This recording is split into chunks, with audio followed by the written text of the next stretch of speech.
বুঝলাম না বিষয়টা। একটা শার্ট রাখছিলাম, আমার শার্টটা খুঁজে পাইতেছি না। এই বাসায় কি জিন ভূত আছে নাকি? একটা জিনিস রাখলে একটা জিনিস আড়াই দিকে যায় কেন? হ্যাঁ, কই কই জিনিস কই? মা, কি হচ্ছে? একটা জিনিস আটকে রাখো, বাসায় কেন থাকবে না? এত চিল্লাতেছিস কেন? আমি ঝিলাইতেছি, হ্যাঁ আমার মনে হয় আমি ঝিলাইতেছি, আমি কথা বলতেছি। এটা শার্ট রাখছিলাম, এই যে শার্টটা করি। বাবা আছে কোথাও না কোথাও। তোর শার্ট কে ধরবে? তোর ঘরে কেউ আসে? আর তোর জামা ধরলে তুই যে হারে চিল্লাস, ভয়েও তো কেউ আসে না। আমার রুমে যদি কেউ নাই আসে, তোমার কি মনে হয় আমার কি শার্টের হাত পা হয়ে গেছে, হাত টাটতে চলে গেছে নাকি? আমি এক জায়গায় লুকায় তোমার বলতেছি, দেখো তো আমার শার্টটা কই, আমার শার্টটা কই, এদিকে আছে কিছু কিছু আছে এই জায়গায়?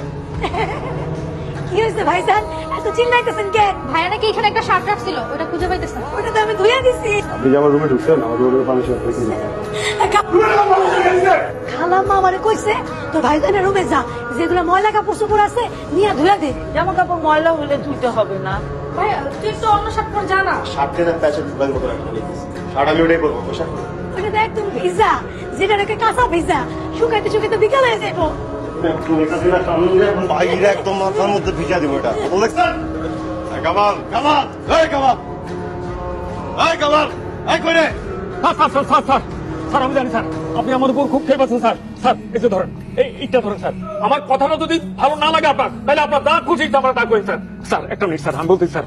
স্যার ঘটনা হচ্ছে কি স্যার, কালকে বিকেলে আমি একটু হোটেলে খাইতে গেছিলাম। হোটেলের খাবারটা এত বাজা ছিল তা তো জানতাম না স্যার। আমি আসার পরে একদম বাথরুমের সাথে ডাইরেক্ট কানেকশন হয়ে গেছে। যাইতেছি এই অবস্থা।